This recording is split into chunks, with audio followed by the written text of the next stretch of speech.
बिस्मिल्लाहिर्रहमानिर्रहीम, अस्सलाम वालेकुम। आप देख रहे हैं प्रोग्राम कैपिटल व्यू। मैं हूं आपके साथ मिशल बुखारी। प्रोग्राम में हमारे साथ मौजूद हैं शहजाद रज़ा। अस्सलाम वालेकुम नाज़रीन, एक तरफ हम देख रहे हैं कि अफ़गान ग्रुप्स में लड़ाई जो है वो जारी है, सूरत हाल मज़ीद कशीदा होती नज़र आ रही है और मुस्तक़बिल करीब में ऐसा नहीं लगता कि ये लड़ाई जो है ये ख़त्म होगी। हालांकि पाकिस्तान समेत दीगर जो अमन पसंद ममालिक हैं और जो इस 20 साल तजुर्बे से, बल्कि अगर 40 साल कहें, जो कशीदगी इस ख़ित्ते में, इस इलाके में जारी रही अफ़गानिस्तान के अंदर ख़ास तौर पर, वो तजुर्बात अगर सामने रखें तो अब इस नतीजे पर पहुंच चुके हैं कि अफगानिस्तान का अमन जो है वो खत्ते के अमन के लिए नागुज़ीर है। लेकिन उसके बावजूद एक तरफ तो ये सूरत हाल है अफगानिस्तान के अंदर और दूसरी तरफ जो अफगानिस्तान की हुकूमत है वो जिस तरह भारत के हाथों खिलौना बनी हुई है और जो कुछ वहाँ पे हमें नज़र आ रहा है ये बड़ा तशवीशनाक है।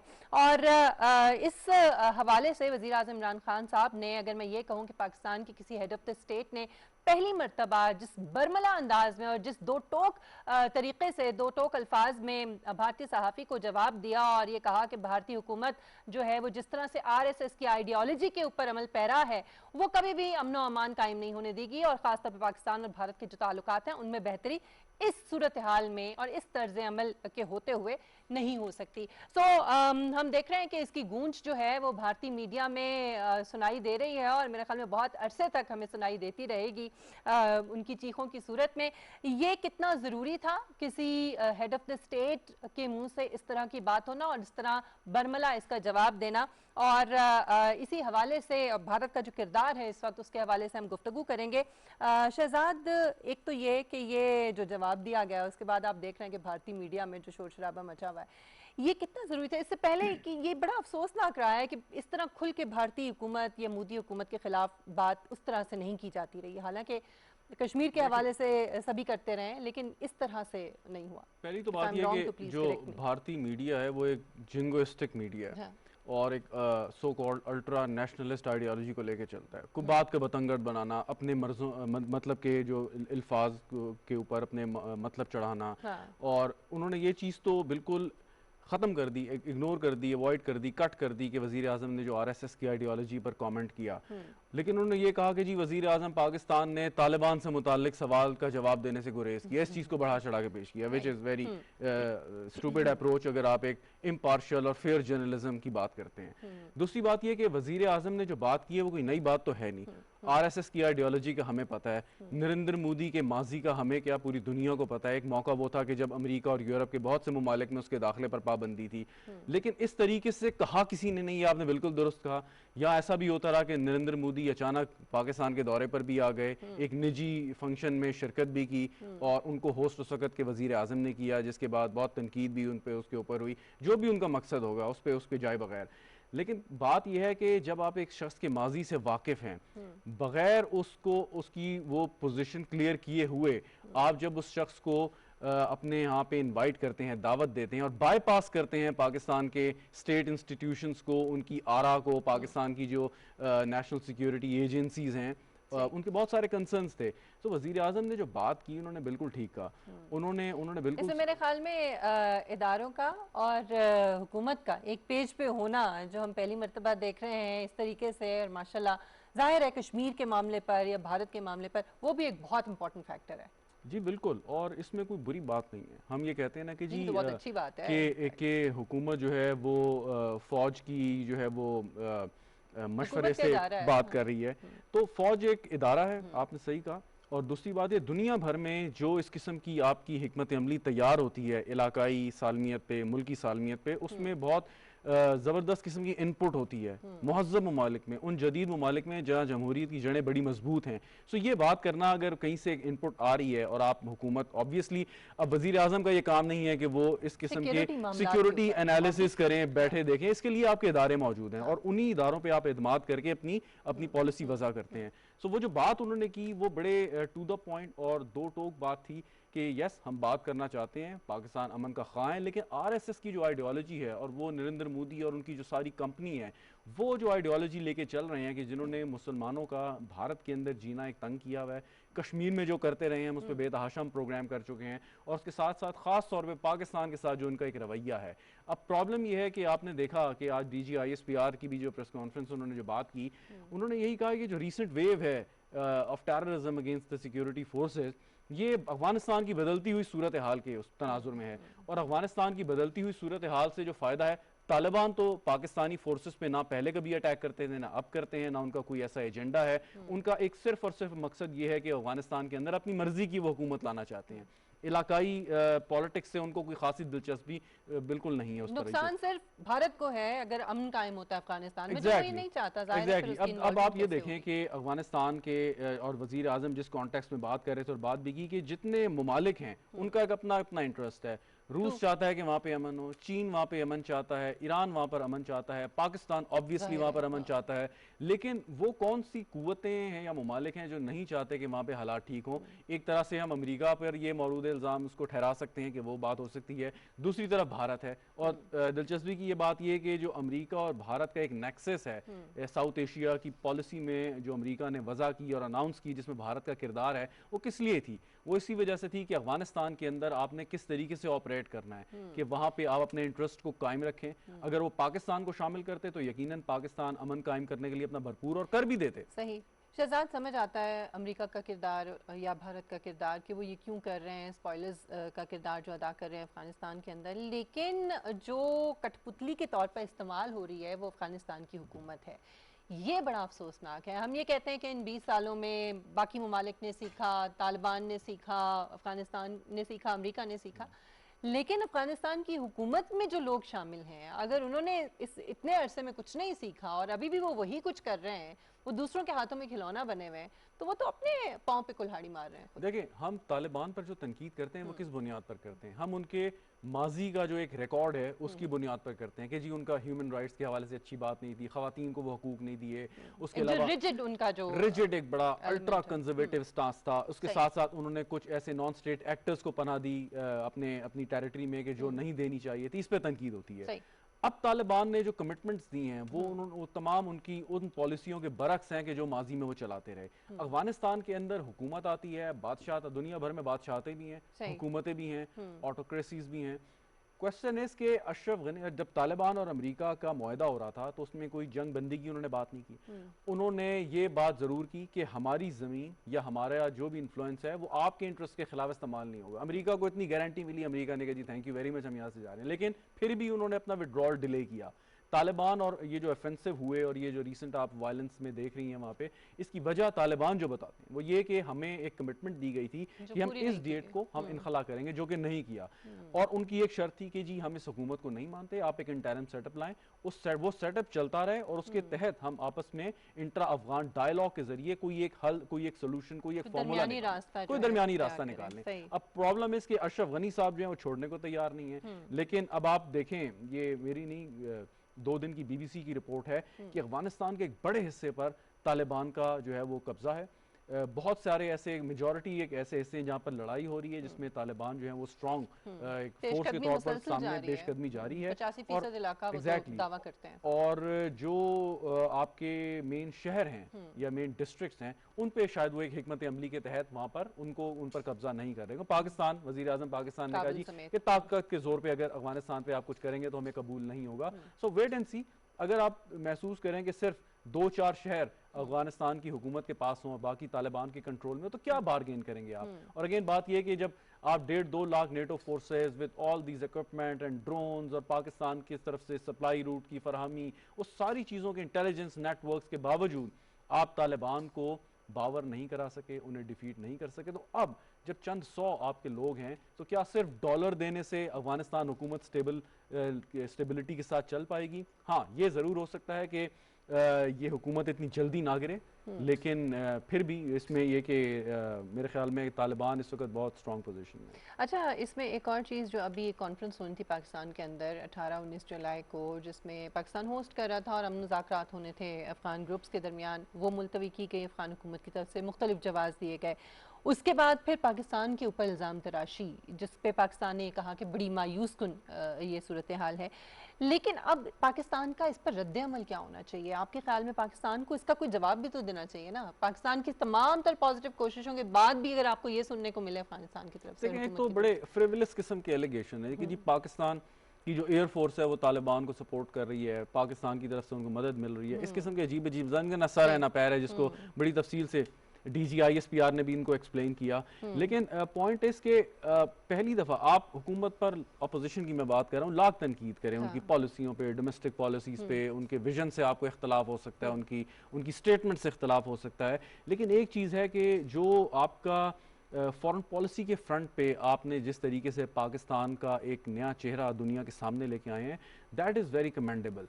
और उसमें आपने एक बड़े आप कह लें कमिटमेंट के साथ, डिटर्मिनेशन के साथ आपने दुनिया को अपना पैगाम दिया है, चाहे वो अमेरिका को बेसिस देने वाला मामला हो या अफगानिस्तान, एग्जैक्टली, या अफगानिस्तान के साथ आपका जो इस वक्त एक ताल्लुक है, या आप अपने आप को न्यूट्रल रख के सामने चल रहे हैं, कोई फेवरेट नहीं है, कोई फेवरेट नहीं है। Same is the case with जो अभी एक अफसोसनाक वाकया हुआ, मतलब चाइनीज इंजीनियर्स की बस को अटैक किया है, दासू अटैक हुआ, उसमें जैसे आपने फौरी तौर पर इस पर एक्शन लिया और उसके साथ आपने जो है वो हिदायत जारी की, चाइनीज इन्वेस्टिगेटर्स भी यहाँ पर आ रहे हैं, सो दैट इज समथिंग कि ये आपका एक बड़ा प्लस पॉइंट है। और वज़ीर आज़म साहब का एक आप मैं ये कहूँगा जो उनको एक चीज़ फेवर करती है कि वो वज़ीर आज़म बनने से पहले भी वो जाने माने जाते थे पूरी दुनिया में अपने प्रोफेशन की वजह से।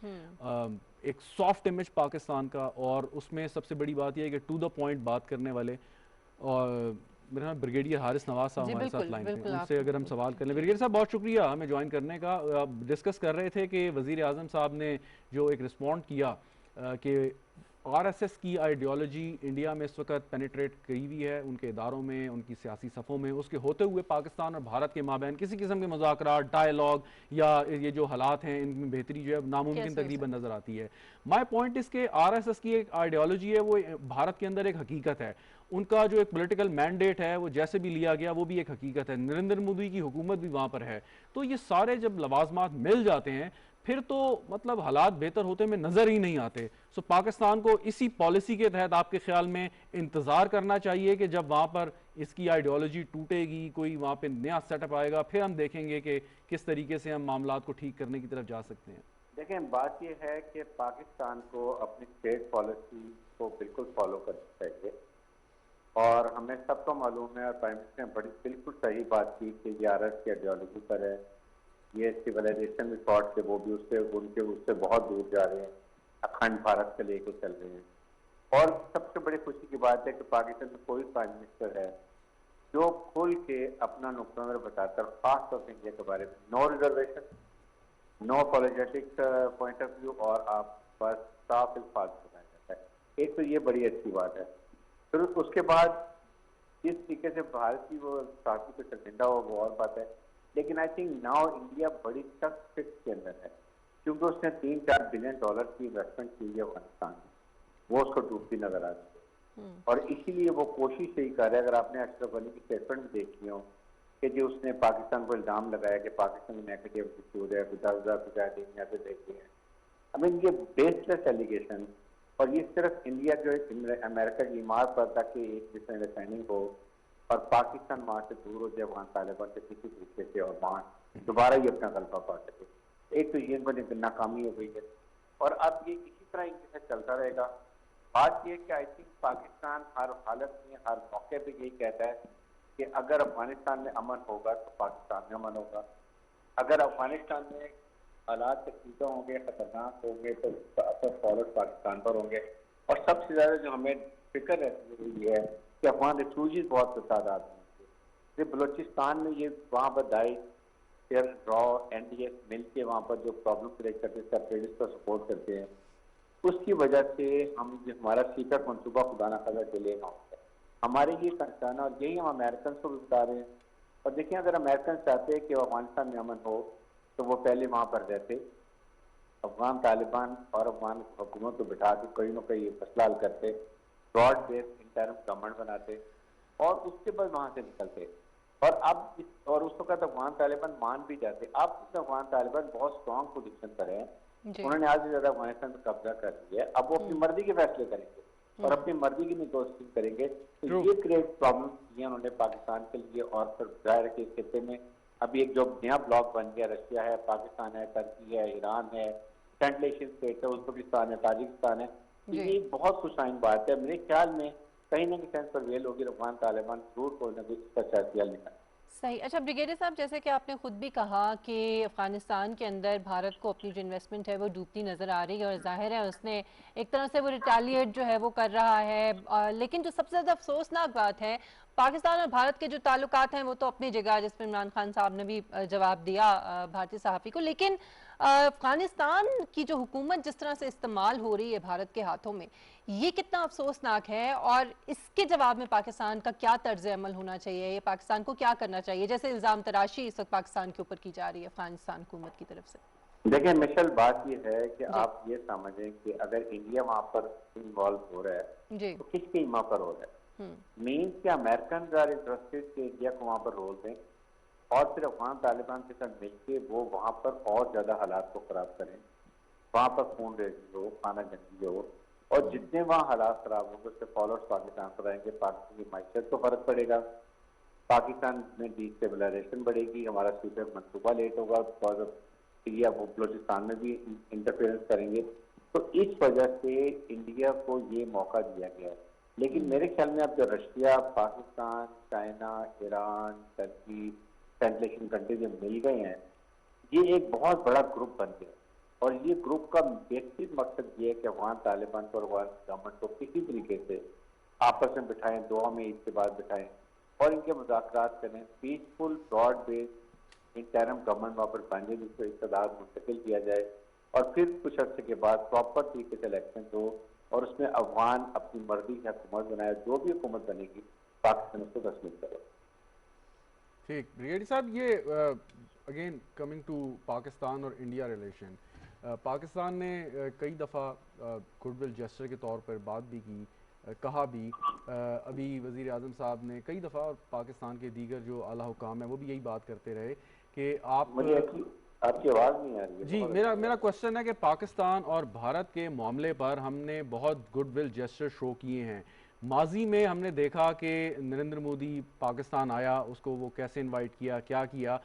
हमने, और ये हमें बात की जाती थी या हमें ये चीज़ बताई जाती थी कि भाई हम चाहते हैं कि नरेंद्र मोदी के साथ, और मोदी ऐसा शख्स है कि अगर वो चाहे तो उसकी जितना पॉलिटिकल क्लाउट है वो मसला कश्मीर हल कर सकता है। ये सारा फॉल्स नैरेटिव था जो पाकिस्तानी कौम को बताया गया कि उस शख्स के ऊपर हमें एतमाद करने पर मजबूर किया गया माजी में। ये बिल्कुल और बहुत ही गलत नैरेटिव है। उसका नैरेटिव बड़ा क्लियर है।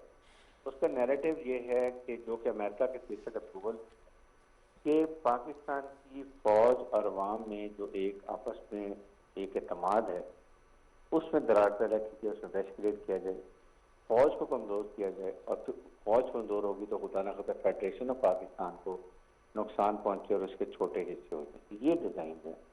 लेकिन अब इस वक्त खुदा का शुक्र है कि हमारी प्रेजेंट गवर्नमेंट ने इंडिया को और इसके चार का टोला, अमित शाह, राजनाथ सिंह, अजीत डोभाल और नरेंद्र मोदी, इनको पहचान लिया। इनका सबसे खतरनाक आरएस का नजरिया है जो कि वो मुसलमान, एंटी पाकिस्तान है। तो इसलिए अब हमने इसलिए तमाम मुज़ाकरात इनसे ख़त्म कर दिए। तो ये कहा कि पहले आप आएँ, अपना रोड मैप बताएं कि आपने कश्मीर का कैसे मसला हल करना है, हम आपसे फिर बात करेंगे। कोई हम आपसे कमर्शियल एक्टिविटी नहीं करेंगे, वो भी बड़ा क्लियर बात किया। और जिस तरीके से प्राइम मिनिस्टर पाकिस्तान ने उनके फॉरेन मिनिस्टर से हाथ भी मिलाया, I think I was the most active person. I am sure Pakistan अवाम भी बड़े खुश होंगे कि कम अज कम ने किसी ने इनके मुंह पे थप्पड़ मारा, उसको ये एहसास दिलाया कि you are nothing, you want a hegemonic design in this region and Pakistan will always remain stumbling block. आपको ये नहीं करने देगा क्योंकि हम एक सॉवरेन स्टेट हैं, हम एक इस्लामिक स्टेट हैं, हम न्यूक्लियर स्टेट हैं और हम इस हालत में किसी की हेजमनी एक्सेप्ट नहीं करते। We want equal terms. तो आई थिंक इस लिहाज से बहुत खुश आइन चीज़ें हैं और हमारी पॉलिसी गवर्नमेंट की अच्छी है और उम्मीद है कि इसके आगे के लिए हालात पाकिस्तान के बेहतर हो।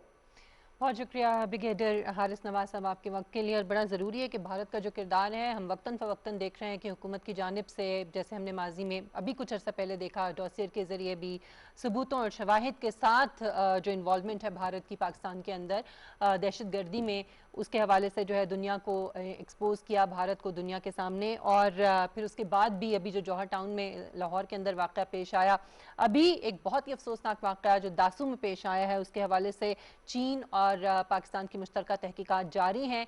इसमें कहाँ तक ये इन्वेस्टिगेशन पहुंची है, इस हवाले से हम गुफ्तगू करेंगे। एक मुख्तसर सा नाज़रीन ब्रेक लेते हैं, आप हमारे साथ रहिएगा।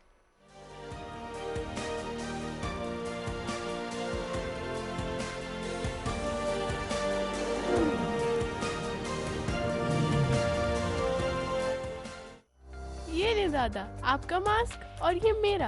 अब चले बकरा लेने चलते हैं। नहीं अब्बा, मैं अकेला ही जाऊंगा। खबरें आ रही हैं कि पड़ोसी मुल्क में तबाही फैलाने वाला कोरोना यहाँ भी आ चुका है, लिहाजा सख्त एहतियात की जरूरत है। मवेशी मंडी जाते हुए मास्क और दस्ताने पहने, समाजी फासले की पाबंदी करें और हाथों की सफाई का ख्याल रखें। बुजुर्ग, बच्चे और बीमार अफराद मवेशी मंडी ना जाएं। मैं तो कहती हूँ आप भी ना जाएं। ये देखिए, आजकल सारा कुछ ऑनलाइन ही मिल जाता है, तो क्यों ना हम भी कुर्बानी ऑनलाइन ही कर लेते हैं। वाह भाई, क्या बात है। जितना मुमकिन हो एहतियात करनी चाहिए, वरना बाद में पछताने का क्या फायदा। वज़ीर आला पंजाब की क़यादत में लाहौर की तामीर और तरक्की के लिए गुलाब देवी अंडरपास की तामीर और लाहौर ब्रिज की तौसी संगे बुनियाद। मुअर्रखा 19 जुलाई 2021। बदस्त वज़ीर आला पंजाब। लागत 1 अरब 71 करोड़ रुपए से जायद। रोजाना 1,32,000 गाड़ियों की आसान और बिला रुकावट गुजरगाह। लाहौर डेवलपमेंट अथॉरिटी, हुकूमत पंजाब।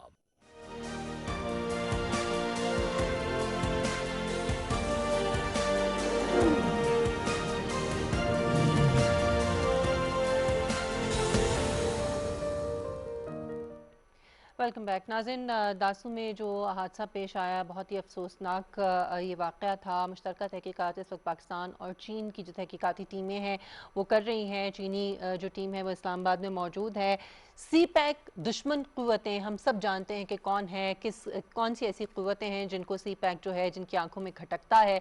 और जिस तरह से प्रोजेक्ट्स जो हैं ये आगे बढ़ रहे हैं और जो पाकिस्तान और चीन के ख़ास तौर पर ताल्लुकात हैं और फिर ख़ित्ते के जो दीगर ममालिक हैं उनकी इसमें जो शमूलियत है, उसके हवाले से जो दुश्मन क़ुव्वतें हैं वो पूरी तरह से अमल पैरा हैं। उनकी ये कोशिशें हैं कि किसी तरह से इसको सैबोटाज किया जाए।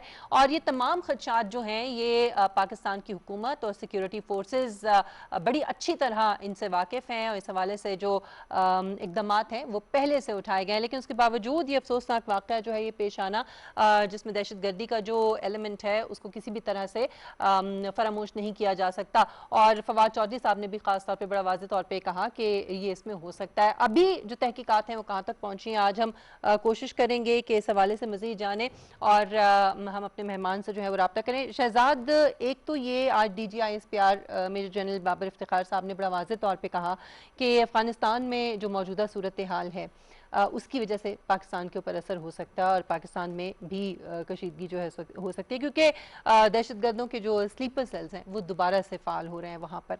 तो ये चीज़ें तो बड़े अरसे से हम देख रहे हैं और सबको पता था कि अमरीकी फ़ौज का इनखला होना है, बहुत अरसे से इसके ऊपर बातचीत भी हो रही थी। आप समझते हैं कि जो प्लानिंग पाकिस्तान को ख़ुद को सिक्योर करने के लिए करनी चाहिए थी वो की गई है?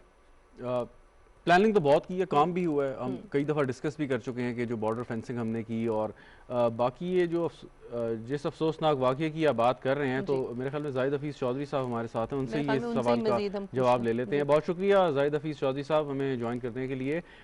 आप ये जो चीनी इंजीनियर्स का हादसा है, बिल्कुल सही पॉइंट आउट किया आपने भी कि ये वही अनासर हैं कि जो सी पैक को फलता फूलता और उसको नहीं देखना चाहते। पॉइंट इसके हमारे इलाके में ये वाक़या हुआ है, उसके ताने बाने इन्वेस्टिगेशन होगी तो पता चलेगा एग्जैक्टली क्या उसके कॉजेज़ थी। लेकिन अल्टीमेटली ये जिम्मेदारी हम पे आती है कि हमने जो हमारे दोस्त मुल्क के इंजीनियर्स यहाँ पर आए हैं, काम कर रहे हैं, तो उनकी जान की हिफाजत जो है वो हमारी जिम्मेदारी है, हमें जवाबदेह होना है। लेकिन इसके साथ साथ हमें पॉइंट आउट भी डेफिनेटली ज़रूर करना है कि वो कौन से अनासर हैं कि जो, तो इसका मंतकी एक इंजाम होना चाहिए, पता चलना चाहिए, इन्वेस्टिगेशन और जल्द अज जल्द पूरी दुनिया के सामने आनी चाहिए हक़ाइक़।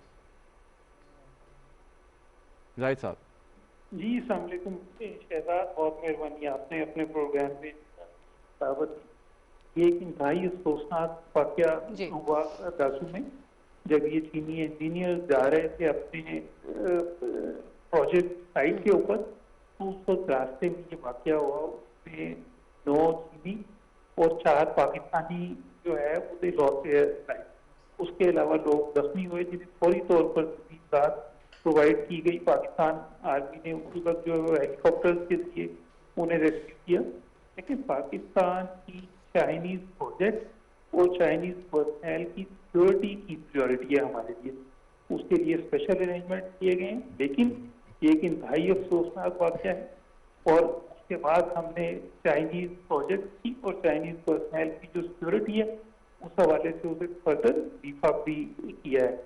अभी पाकिस्तान में पर से एक चाइना की 15 रुपी डेलीगेशन मौजूद है, वो आए, हमने आज साइट पर लेके गए, वहां पे जो इन्वेस्टिगेटर्स हैं पाकिस्तानी, उन्होंने डिटेल्ड ब्रीफिंग दी और अभी तक जो इन्वेस्टिगेशन में प्रोग्रेस हुई है उससे चाइनीज टीम को आगाह किया। उसके अलावा चाइनीज टीम जो है वो दफ्तर खारजा में आए और जितने भी हमारे यहाँ पे रेलिवेंट एजेंसीज हैं उन सबके लोग वहाँ पे मौजूद थे और डिटेल्ड डिस्कशन हुई हमारी चाइनीज टीम के साथ रिगार्डिंग दिस अनफॉर्चुनेट इंसिडेंट और उसमें किस तरह हमने अपनी इन्वेस्टिगेशन को आगे बढ़ाना है, वो सारी चीजें डिस्कस हुई। उसके अलावा ये चाइनीज टीम ने हॉस्पिटल का भी विजिट किया और वहाँ पर जो जख्मी चीनी नेशनल मौजूद हैं उनके साथ मुलाकात भी की। तो हम ये समझते हैं कि इस तरह के वाकया जो है वो किसी तरह पाकिस्तान और चाइना का ये जो इक़्तिसादी ताउन है उस पर असरअंदाज नहीं हो सकते। हम तमाम कोशिश कर रहे हैं कि आइंदा इस तरह का कोई वाकया ना हो, लेकिन उसके साथ इस वाकये के ऊपर भी इसकी तहकीकात जो भी मुकम्मल होगी और इसके जो परपेट्रेटर्स हैं उन्हें सामने भी लाया जाएगा and they will have to be held accountable. तो इसमें जो भी मुलव्वस होगा उसे बिल्कुल हम अकाउंटेबल करेंगे। जी शहजाद। सही। अच्छा, इसमें चौधरी साहब, एक तरफ अफगानिस्तान में जो इस वक्त सूरत हाल है और आज DGISPR ने भी ये बड़ा वाज़ेह तौर पे कहा कि पुरअमन अफगानिस्तान जो है वो भारत के लिए किसी भी तरह से सूटेबल नहीं है, क्योंकि जाहिर है फिर पाकिस्तान के अंदर जो इन्वॉल्वमेंट है वो उसकी किस तरह से होगी। तो ये सारी चीज़ें भी हमारे सामने, इससे पहले हमने जौहर टाउन वाला वाक़या भी देखा है, अब ये वाक़या भी पेश आया है। कितना ज़रूरी है इन सारी चीज़ों को सामने रखते हुए जो भी जिम्मेदारान हैं उनको सामने लाना दुनिया के, और जाहिर है कि हमें तो बहुत हद तक आइडिया है कि इसके पीछे कौन हो सकता है। जी मशल, ये बहुत आपने अहम बात की, ये बहुत ही अनफॉर्चुनेट बात है कि भारत इस वक्त खित्ते के अमन के हवाले से स्पॉइलर का किरदार अदा कर रहा है। भारत की तरफ से थर्ड कंट्री सॉइल को यूज किया जाता है कि पाकिस्तान वो दहशतगर्द रियासती दहशतगर्द कार्रवाइयों में मुलव्वस है। पाकिस्तान में जो उन्होंने रियासती दहशतगर्द कार्रवाइयाँ, उसके हमारे पास शवाहिद मौजूद, हमारे पास मनी मौजूद है, हमारे पास टेलीफोन कॉल के रिकॉर्ड मौजूद है। जो भी रिसेंटली जौहर टाउन लाहौर में दहशतगर्दी का वाकया हुआ, किस तरह उसके पीछे भारत मुलव्वस था। उसके अलावा जिस तरह हमने एक बड़ा कॉम्प्रिहेंसिव डोजियर प्रेजेंट किया कि किस तरह भारत से एडिंग, अबेटिंग और फाइनेंसिंग ऑफ टेररिज्म होती है पाकिस्तान में। हमने ये भी देखा, जिसे हम समझते हैं कि फेस ऑफ टेररिज्म की किस तरह भारत की नेवी का एक सर्विंग ऑफिसर पाकिस्तान में पकड़ा जाता है, किस तरह उसके हमारे पास शवाहिद मौजूद हैं कि दहशतगर्द कार्रवाइयों में मुलव्वस होने की। तो हम ये समझते हैं कि भारत को अपना रवैया तब्दील करने की जरूरत है और खित्ते में बदअमनी की बजाय अमन के लिए अपना एक मुस्बत रोल अदा करने की जरूरत है। लेकिन अनफॉर्चुनेटली अभी तक इस तरह नहीं है और भारत की तरफ से अफगानिस्तान में बिल्कुल एक स्पॉइलर का रोल अदा किया जा रहा है। ठीक। अच्छा जाहिद साहब, अब एक हकीकत है कि तालिबान बड़ी तेज़ी से पेशकदमी कर रहे हैं और बज़ाहिर ऐसा लगता है कि जल्द ही एक अक्सरियत वाले इलाके पर अफगानिस्तान में उनका कंट्रोल हो जाएगा। इस बात को भी खारिज अज़ इम्कान करार नहीं दिया जा सकता कि मुस्तकबिल में उनकी हुकूमत भी बन सकती है। माजी में हमने देखा कि अफगान तालिबान की जो भी पॉलिसीज़ हों, उनका जो भी तर्ज हुकूमत हो उनके अपने मुल्क में, लेकिन उन्होंने इस चीज़ को इंश्योर किया कि उनकी सरजमीन जो है वो पाकिस्तान के खिलाफ इस्तेमाल ना हो। और उनके बाद जैसे TTP पाकिस्तान से जाके अफगानिस्तान में गई, वहाँ से अटैक, फिर भारत के जो सिफारत खाने और उनका जो किरदार रहा यहाँ पे। सो अब अफगानिस्तान में जो केओस है और ये जो एक लिमिटेड विंडो एक जिसको भारत जो है वो एक्सप्लॉइट करना चाह रहा है, सो रिपोर्ट्स क्या हैं आपके पास कि इस केओस के टाइम में पाकिस्तान के खिलाफ मजीद कार्रवाइयाँ भी हो सकती हैं? देखिए शहजाद, अफगानिस्तान में सिक्योरिटी सिचुएशन के खराब होने पर हमें बिल्कुल तशवीश, क्योंकि हम ये समझते हैं कि अफगानिस्तान में जो भी सिक्योरिटी सिचुएशन होती है उसकी एक डायरेक्ट बेयरिंग होती है पाकिस्तान में सिक्योरिटी एनवायरनमेंट के ऊपर। इसलिए हम नहीं चाहते कि वहाँ पे किसी किस्म का कोई सिक्योरिटी वैक्यूम हो जिसे स्पॉयलर्स फील कर सकें या जिसे इंटरनेशनल टेररिस्ट ग्रुप्स फील कर सकें। और दूसरी बात हम ये भी समझते हैं कि अफगानिस्तान में अमन इसलिए भी जरूरी है ताकि पाकिस्तान में जो ओवर 3 मिलियन अफगान रेफ्यूजीज मौजूद हैं उनकी dignified and time bound manner में अपने वतन वापसी मुमकिन हो सके। और हम ये भी नहीं चाहते कि अफगानिस्तान से फर्दर इनफ्लक्स हो अफगान रेफ्यूजीज का टू पाकिस्तान, जिसके इस वक्त हम मुतामिल नहीं हो सकते। और दूसरा शहजाद हमारा इसलिए भी इंटरेस्ट है अफगानिस्तान में, इसमें हम ये समझते हैं कि हमारा जो खिस्सा है वो इस वक्त दुनिया के बाकी खिस्सों की निस्बत रीजनल इकोनॉमिक कनेक्टिविटी के हवाले से बहुत पीछे है, और पाकिस्तान की रीजनल कनेक्टिविटी के इनिशिएटिव हैं उनकी भी हम ये समझते हैं कि तकमील फिर ही मुमकिन हो सकेगी अगर अफगानिस्तान में अमन होगा। मिशेल, आप इजाज़त से एक सवाल अगर मैं और करना चाहूँ। जाहिर साहब एक सवाल वक्त पे चालू में, ये एक हकीकत है जो हमें बताया भी, इसके सबूत भी दिए कि पाकिस्तान से फरार होकर दहशतगर्दों ने अफगानिस्तान में पनाह ली, उनकी महफूज पनाह गाहें हैं, वहाँ से पाकिस्तान के खिलाफ कार्रवाई करते हैं। बार बार पाकिस्तानी हुकूमत ने यकीनन अफगान हुकाम से मसला उठाया होगा और कहा होगा कि भाई आपकी हुकूमत है, आप उनको पाकिस्तान के हवाले करें। क्या रिस्पॉन्स उनका अभी तक आता रहा है कि क्या कोई उन्होंने दहशतगर्द पकड़ के पाकिस्तान के हवाले किया है या नहीं? देखें शहजाद, इसमें आए मत है कि हमारी के ऊपर अफगानिस्तान के साथ एक बाकायदा एंगेजमेंट है। हमारा जो Afghanistan Pakistan action plan for piece and solidarity है, उसमें डिफरेंट वर्किंग ग्रुप्स हैं, उनमें से इंटेलिजेंस कॉपरेशन का भी है, उसमें सिक्योरिटी कॉपरेशन का भी है। हम उनसे बारहा इस बात कर चुके हैं कि अफगान सरजीत को पाकिस्तान के खिलाफ इस्तेमाल नहीं होने देना चाहिए, क्योंकि पाकिस्तान की एक पॉलिसी है कि पाकिस्तान की सरजमीन किसी भी दूसरे मुल्क के खिलाफ इस्तेमाल नहीं होगी। लेकिन अभी तक हम ये समझते हैं कि अफगानिस्तान की तरफ हमें जो कॉपरेशन मिला वो काफ़ी नहीं है। अफगानिस्तान में जो इस वक्त हुकूमत है या जो मुस्तकबिल में हुकूमत बनेगी, उनके लिए ज़रूरी है कि वो इस चीज़ को इंश्योर करें कि अफगान सरजमीन पाकिस्तान के खिलाफ किसी किस्म की दहशतगर्दी के लिए इस्तेमाल ना हो। अच्छा चौधरी साहब, एक आखिरी सवाल ये कि हम ये भी बड़ी अच्छी तरह से जानते हैं कि स्पॉयलर्स कौन हैं, हम ये भी बड़ी अच्छी तरह से जानते हैं कि सीपैक जो है उससे कौन सी ऐसी ताकतें हैं जो खाइफ हैं, वो क्या कर सकती हैं, ये भी हम बड़ी अच्छी तरह से जानते हैं। और इसी हवाले से इन खदशात को सामने रखते हुए हमने इकदामात भी बड़े ज़बरदस्त जो है वो किए हुए हैं। उसके बावजूद ये वाक़या पेश आ जाना, ये कितना, इसकी सीरियसनेस का किस हद तक अंदाज़ा है हुकूमत को, सिक्योरिटी फोर्सेस को, और क्या ये लम्हा फ़िक्रिया नहीं है? सिक्योरिटी वाक़यात हैं वो पूरी में हो सकते हैं। हमने उसके लिए सिक्योरिटी, देखिए पाकिस्तान ने जो दहशतगर्दी के खिलाफ कार्रवाइयाँ की और जिस तरह हमने अपने जो ऑपरेशन किए इनके अगेंस्ट, तो उसमें जो कामयाबी हासिल की उसे पूरी दुनिया रिकग्नाइज करती है। लेकिन हम फिर भी ये समझते हैं कि there is always further improvement. तो हमें अपनी स्पेशली चाइनीज हम ये समझते हैं प्रोजेक्ट के लिए, चाइनीज पर्सनल के लिए, उसके लिए सिक्योरिटी को इस वाक़े के बाद हम ये समझते हैं कि फर्दर इम्प्रूव किया जा रहा है। सही, बहुत शुक्रिया ज़ाहिर हफीज़ चौधरी साहब आपके वक्त के लिए। और नाज़रीन, इस वाक़े के हवाले से इन्वेस्टिगेशंस हो रही हैं और कहा जा रहा है कि आखिरी मराहिल में है और मुश्तरका इन्वेस्टिगेशंस हो रही हैं। चीनी टीम्स भी यहाँ पे मौजूद हैं और पाकिस्तान की तरफ से भी ज़ाहिर है जो हमारी इंटेलिजेंस जो एजेंसीज़ हैं और हमारे जो तहकीकाती इदारे हैं वो इस वक्त तहकीकात कर रहे हैं। उम्मीद करते हैं कि जल्द ही जो ज़िम्मेदारान हैं उनको सामने लाया जाएगा। एक मुख्तसर सा ब्रेक लेंगे नाज़रीन, हमारे साथ रहिएगा।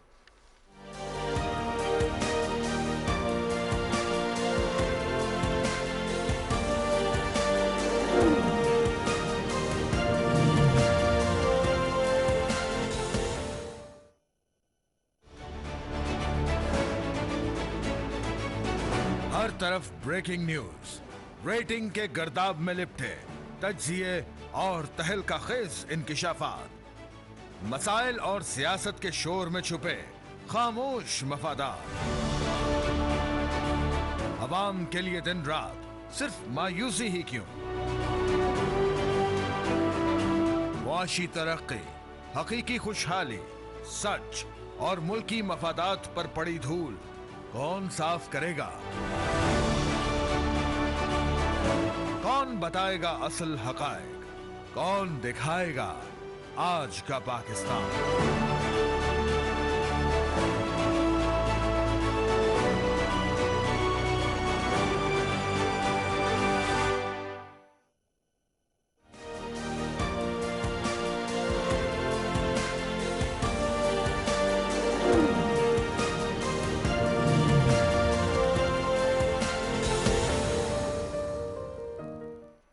वेलकम बैक नाज़रीन, अफगानिस्तान की सूरत हाल के हवाले से हम बात कर रहे हैं और तमाम जो चीज़ें हैं वो इंटरलिंक्ड हैं, चाहे भारत का किरदार हो, अफगानिस्तान की हुकूमत का किरदार हो, इसमें अमरीकी फ़ौज का इनखला हो, पाकिस्तान के ऊपर इसके असरात हों, ये सारी की सारी चीज़ें। अभी जो एक पहलू इसका जिसके ऊपर बहुत ज़्यादा इस वक्त बात हो रही है और बहुत तशवीश का इजहार किया जा रहा है ख़ासतौर पर रूस और चाइना की तरफ से, वो है अमरीकी फ़ौज का जिस तरह से इनखला हुआ है। हालांकि कहने को कहा जाता है कि जी 20 साल के बाद अमरीकी फ़ौज जो है वो यहाँ से गई है और पहले से ही बताया गया था कि अमरीकी फ़ौज ने यहाँ से निकलना है, लेकिन जिस उजलत में आखिरी दिनों में जिस तरह से यहाँ से अमरीकी फ़ौज जो है वो गई, बग्राम एयरबेस को जिस तरह से खाली किया गया कि अफगानिस्तान की हुकूमत तक को इस बारे में आगाह नहीं किया गया, ये क्यों हुआ, इसके ऊपर सवालात उठ रहे हैं, इसके ऊपर तशवीश का इजहार किया जा रहा है।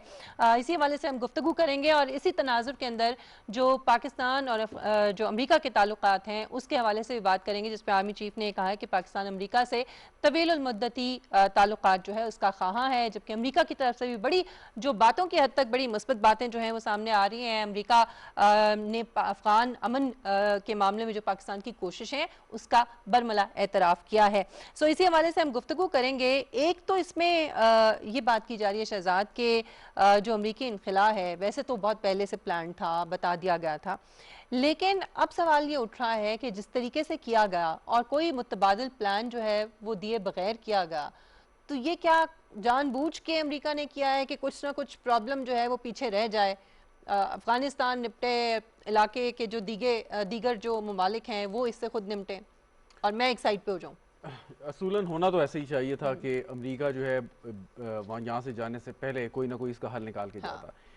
पहली अफगान वॉर के बाद भी अमेरिका ने यही गलती की। अफगानिस्तान में जो खून रेजी, जो क्योस, जो सिविल वॉर वहाँ पे हुई वो अपनी मिसाल आप है। अब दोबारा और आज से नहीं, जब से अमेरिका का ये प्लान था कि हमने जाना है, तब से अमेरिका को जितनी रीजनल फोर्सेज हैं ये बार बार ये बात उस पर जोर डालती रही हैं कि आप पहले इसका हल कोई निकालें और फिर जाएं। अब अगेन बात वही आती है जो अभी हम डिस्कस कर रहे थे कि तालिबान की जो पोजीशन है वो क्यों चाहेंगे एक बड़ी कमजोर सी और ऐसी हुकूमत जिसको वो मानते नहीं, तस्लीम नहीं करते, उनके साथ कोई फार्मूला निकालें, उन्हें हिस्सेदार भी बनाएं, वो क्यों चाहेंगे? उसके बावजूद उन्होंने फ्लेक्सिबिलिटी का मुजाहिरा किया, उनको ऑफर की कि बातचीत करें, उन्होंने बातचीत की, ऑफर की, लेकिन वो क्योंकि उनका एक अपना स्टांस है, वो समझते हैं कि ये हुकूमत उन पर इम्पोज की गई है, उनसे जो हुकूमत है वो अमेरिका ने छीनी थी और अब अमेरिकी फोर्सेज वहां से जा रही हैं, सो वो उसके उनका एक लेजिटिमेट राइट है कि वो दावेदार हैं उस पर वो करें। लेकिन पॉइंट इसके जो हम बात करते हैं ना कि जितनी रीजनल फोर्सेज हैं या ममालिक हैं जिनके ज्यादा इंटरेस्ट हैं इस वक्त अफगानिस्तान में, वो इसको इंटरेस्ट के तौर पर नहीं देख रहे, इसको एक अपॉर्चुनिटी के तौर पर नहीं देख रहे, चाहे वो चीन हो, रूस हो, ईरान हो, पाकिस्तान हो, वो अफगानिस्तान की सूरत हाल वो एक चैलेंज के तौर पर ले रहे हैं। क्योंकि जब और या सेंट्रल एशियन स्टेट्स, जब वजीर आजम ने विजिट भी किया, अफगानिस्तान में क्योस का मतलब है कि उसका जो स्पिल ओवर इफेक्ट है वो तमाम उन ममालिक पर जाएगा। और वो अमेरिका तो आप हम अगेन बात करते हैं कि जिस तरीके से उसने अपने आप को जैसे तैसे एक सिक्योर किया और यहाँ पर वो एक मैस क्रिएट करके जा रहा है कि जी आप मेरे मैस को आप समेटते रहें, सो उसका वो फॉल आउट बर्दाश्त नहीं करेगा जो ये मुमालिक बर्दाश्त करेंगे। अगेन इसमें बात वही है कि भारत का डायरेक्टली अफगानिस्तान के साथ वो कोई लिंक नहीं है, लेकिन वो एक स्पॉइलर का रोल अदा कर सकता है क्योंकि भारत को अमेरिका ने इस्तेमाल करना है और कर रहा है चीन के खिलाफ, पाकिस्तान के खिलाफ, और इसी वजह से सारे जितने ये मुमालिक हैं अपने तौर पर कोशिश कर रहे हैं कि कैसे हम अफगानिस्तान में इंश्योर करें। ग्रुप्स बन रहे हैं, समिट्स हो रहे हैं, तालिबान को मुख्तलिफ जगहों पे इनवाइट करके बातचीत करने की कोशिश की जा रही है, चाहे वो रूस हो, चीन हो, टर्की हो, अभी दोहा में मुज़ाकरात चल रहे हैं, पाकिस्तान का अपना किरदार है।